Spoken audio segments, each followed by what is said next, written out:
저는 예방교육에 앞서서 오늘 짧은 시간 내에 한번 대처교육에 대해서 한번 얘기를 해보도록 할게요.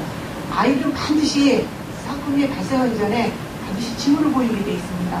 근데 이때 징후가 발견됐을 적에 어떻게 대처하느냐에 따라서 이게 어떻게 보면 이게 가장 큰 예방 방법입니다. 그리고 따돌림, 폭력 사건이 발생했을 적에 어떻게 대처하느냐에 따라서 이 아이가 바로 회복이 돼서 교실 속으로 들어갈 것이냐, 아니면 제2의 피해, 결국은 자살까지, 결국은 소송까지 갈 것인가, 이거는 우리 어른들 몫이라고 생각합니다. 그래서 오늘 한번 실질적으로 대처할 수 있는 얘기를 한번 해보도록 할게요. 자, 이거 학교폭력을 특징으로 해서요, 간단하게만 좀 설명 좀 하고 가도록 할게요. 요즘 피해자 가해자 하는데요, 요즘 피해자 가해자 따로 없습니다. 요즘은 오늘은 피해자에다 아이들 내일은 가해자였을 경우에 이런 경우들이 대부분이고요. 그리고 여기서 제일 저희가 힘든 동성 간의 성폭행에 대해서 한번 얘기를 해보도록 할게요. 이게 지금 몇 년 됐죠? 무난히 대구에서 사건이 많이 터지네요. 왜 몇 년 전에 대구에서 초등학교 집단 성폭력 사건 기억하시죠? 이게 대구에만 있는 건 아니에요. 전국 어디나 이게 벌어지는데, 근데 단지 거기서 재수없게 언론에 노출이 되면서 터져나왔던 거예요. 근데 덕분에 이제 사회적으로 많은 변화가 일었습니다. 이게 바로 뭐냐면 아동 성폭력이 심각하다고 이제 대두시되기 시작을 했어요. 그리고 전에는 부모님들이 사실 자녀들 성폭행 거의 다 숨겼습니다. 지금은 안 숨겨요. 다 드러내서 해결을 하려고 하시더라고요. 그러다 보니까 저희 단체에도 변화가 저희한테 하여튼 용중도요, 저희 사무국장이 도망가겠다고 그러더라고요. 전화가 너무 와서 못 살겠대요. 그때 또 성폭력 터졌을 적에는요, 그 애는 또 그냥 성폭력만 그렇게 들어오더라고요. 근데 저희가 이 성폭력 상담을 받으면서 너무 놀랬던 게요, 우리가 생각하는 성폭력은 어떤 거예요? 이성 간의 성폭력이잖아요. 아니에요. 학생 간의 성폭력은 대부분이 동성 간의 성폭력입니다. 근데 이거는 되게 어떻게 벌어지느냐. 이 가장 많이 벌어지는 장소가요, 학교 화장실이더라고요. 우리는 되게 보면 이렇게 빈집에서나 놀이터 같은 경우도 있지만 학교 화장실이 많았어요. 근데 요거는 어떻게 하느냐. 요 중학교급 이상 아이들은요, 한 아이를 끌고 화장실로 들어가더라고요. 그래가지고 구강성교라는 거죠. 자기 성기 빨라고 애마라고 그걸 시키고 또 학문에다 해가지고 하얀자가 오는 사건들도 발생을 하고요. 그리고 초등학생들 같은 경우는 바로 어떻게 또 하느냐. 얘네들은 장난처럼 하는데 여러 명이서 하더라고요. 이거는 화장실 복도에서도 하지만 교실 안에서도요. 한 애를 강제로 바지를 벗기는 거예요. 벗겨가지고 자연이 하라고 애를 윽박지르는 거예요. 그래서 그걸 핸드폰으로 찍어가지고 동영상으로 보는 거예요. 근데 사실 이런 사건이 벌어지면 이거 학교에서 드러내야 됩니다. 드러내가지고 애들 전면 교육 들어가야 돼요. 이거는 엄연한 범죄 행위고 반드시 법적 처벌을 받는다. 그리고 얼마나 이게 위험한 일인지 아냐. 이거 교육 들어가야 됩니다. 그리고 각 가정에 통보해야 되죠. 학교에서 이런 일이 발생을 했으니 아이들 관리 감독 좀 해주십시오. 해야 돼요. 이게 왜냐. 아이들 지금 사건 일어나는 경우도 되게 보면요, 아이들 원인이 뭐냐면 여러 명이서 모여서 빈집에서 애들이 음란물 다운받아보고 이게 호기심들 때문에 대부분의 원인이더라고요. 그래서 이게 좀 가정에서 아이들 관리가 돼야 되는데, 이거 사실 학교에서 이거 문제가 일어나도 드러내지는 못해요. 드러냈다가 이게 만약에 언론에 노출되면 어떻게 돼요? 한 대구가 그런 거 아니에요. 대구 같은 사건이 바로 이렇게 터져나오기 시작을 하는 거예요. 이렇게 되면 어떻게 돼요? 그 학교는 또 문제학교죠. 애들 학교 문제학생이죠. 그것뿐이요. 동네에서는 동네 유범지역으로 낙인시켜서 동네 집값 떨어진다고 난리 났죠. 요즘 이걸 드러내지는 못해요. 그래서 전부 다 이렇게 시시하면서 다 밑에 들어가서 숨겨자는 것도 많은 거예요. 그러다 보니까 바로 지금 안타깝게도 이게 음성적으로 퍼져나가서 거의 없는 학교가 없다시피 지금 번져나가고 있다는 겁니다. 그래서 이거 저희가 참 안타까운 부분으로 가는데요.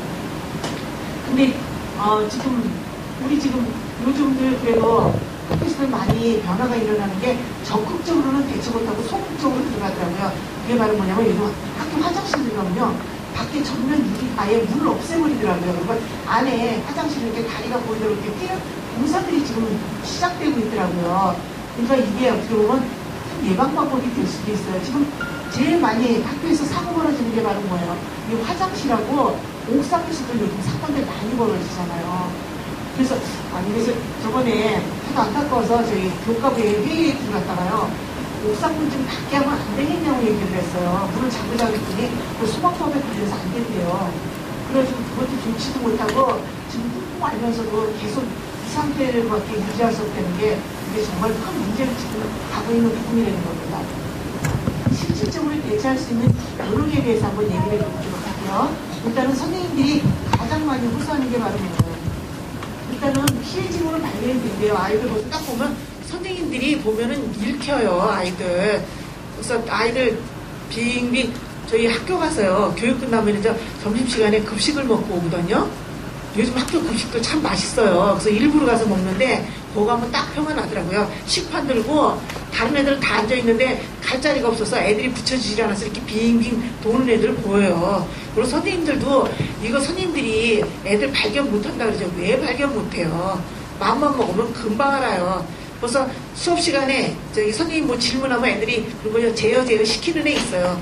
그리고 걔가 대답하면 와 웃고 애들이 비웃고 벌써 딱 표가 나는데요. 뭐 선생님 주변에 빙빙 돌고 하여튼 그렇게끔들 애들 보인다고요. 근데 요렇게끔 피해 징후는 발견되지만 요즘 아이들 잘못 건드렸다간 오히려 일만 더 커질까봐 선생님들이요 애들 섣불리 개입 못하겠다는 얘기들 많이 하십니다. 그래서 요거 힘들어 하시고요.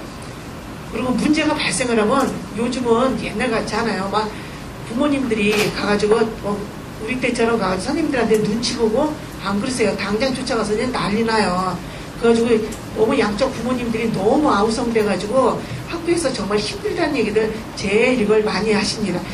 이 피해자 부모님이요. 저기 가해 부모가 사과한다고 해도 필요 없고 학교에서 중재도 다 필요 없대요. 무조건 처벌 보내라. 무조건 전학 보내라. 그래가지고 이거 힘들어 하시고요. 그리고 이제 저희도 중재 들어가면 이게 힘든 부분이에요. 근데 그게 바로 뭐냐면은 피해자 부모님들이 처음에는요 그냥 부모님들끼리만 해결하려고 오시더라고요. 근데 어느 정도 시간이 지나죠. 근데 어느 정도 해결이 되면 그 뒤에부터는 호족에도 없는 이모 산친 짱 하고 등장하더라고요. 그래가지고 이제 제일 많이 얘기하는 게 뭐예요? 향후 치료비가 얼마나 걸릴 거고, 그리고 애가 놀래서 뭐 보약을 몇 째 먹어야 된다. 그게 거의 다 공청이더라고요. 그래서 여기 돈 부분에서, X 부분에서 자꾸 커지면서 여기서 문제가 발생을 하고요. 제일 이것저기 문제가 바로 뭐예요? 가해 부모님들이 인정 안 하는 거예요. 오히려 요즘은 가해 부모님들이 큰 소리 친다 그러죠. 그래가지고 저기 피학생이 원인 제공을 했고 쟤는 본래 어느 애든 쟤 다 싫어해가지고 누구나 쟤한테 따돌림 받는 애라는 듯 그래가지고 오히려 그래서 우리 아이가 걸려들어서 우리 아이가 피해자라고 그러는 경우들도 있어요. 그래서 요렇게끔 인정하는 게 문제고요. 또 그 반대로 또 뭐예요? 우리는 아예 버린 자식이니까 갖다 집어넣지 말든지 마음대로라고 앞으로 연락하지 마세요. 그리고 전화 다 끊어버리고 정말 전화도 안 받고 연락도 안 돼서 이거 저기 오히려 피해 부모님들이 애끄는 경우들이 있으시더라고요.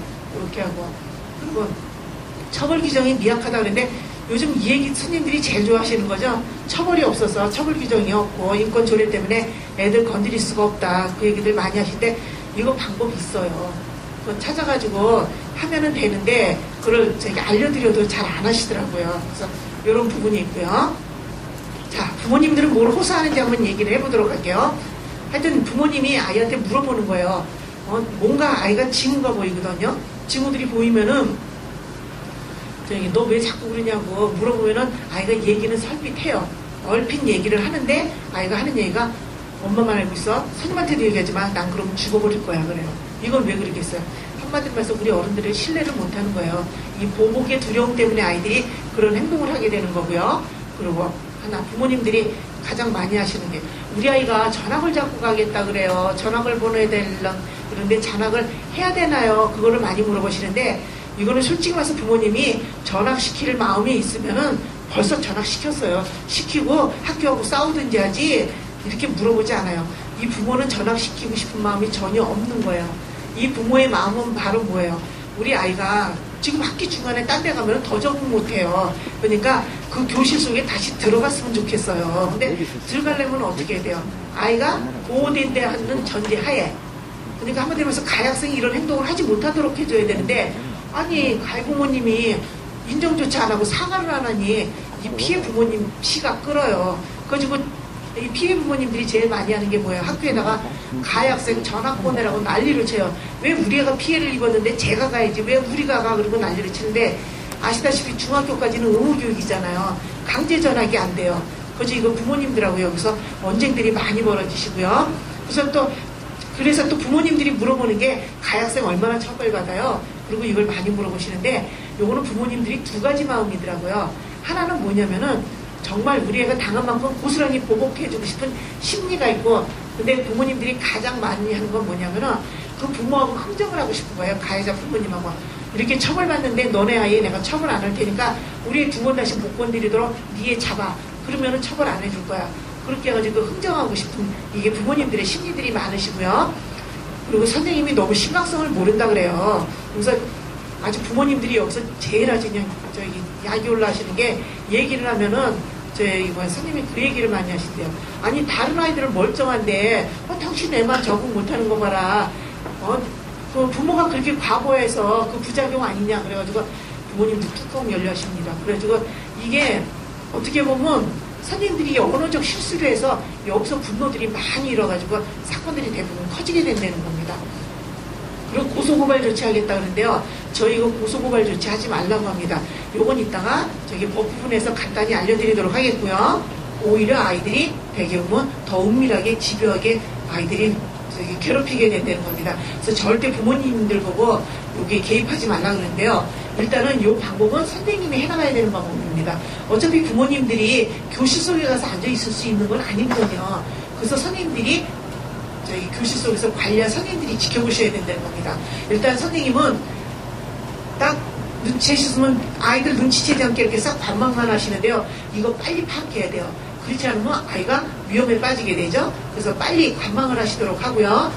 그리고 주변 친구에게 저희가 묻지 말라 그러는데요. 요거는 부모님이나 선생님들이나 다 마찬가지예요. 대부분이 어떻게 돼요? 뭔가가 좀 이상하다 싶으면은 그 가장 친한 친구나 선생님들은 짝을 부르세요. 그리고 또 부모님들 같은 경우는 우리 집에 자주 놀러 오는 애들 있죠? 그 아이들 불러가지고 물어보는데 절대 다른 아이들 모르게 하고 비밀로 하고 걔 무슨 일 있나 좀 네가 알아봐. 그러고 얘기를 하는데요. 요즘 대부분들이 문제 일어나는 경우 애들을 보면요. 이 많은 경우들이 이 친한 친구 속에서 애들이 문제들이 발생을 하더라고요. 그냥 결국은 괴롭히는 놈 보고 너만 알고 있고 이게 결국은 상황을 더 악화시키게 된다는 겁니다. 그래서 주변 친구에게 묻는 오류는 범하셔서는 안 된다는 겁니다. 그리고 평상시에요. 신뢰를 심어주라고요. 엄마 아빠는 해결사, 선생님은 해결사. 그래가지고 늘 아이들이 힘을 받고 할 수 있도록 이렇게 도움을 주셔야 되고요. 그리고 이때는 반전체 저희가 간접 교육을 하라고 합니다. 어떤 내용 하면은 들킬 수 있죠. 그러니까 여러 가지를 나열을 하라고 하는 거예요. 여러 가지를 나열을 해가지고 이건 모두 다 폭력으로 간주해서 처벌을 할 것이다. 그리고 피해자 얼마나 고통을 당하는지 아냐? 너희도 그 피해 당할 수 있다. 동조하지 말아라. 방관하지 말아라. 공복 처리된다. 이렇게 교육을 시켜주시고요.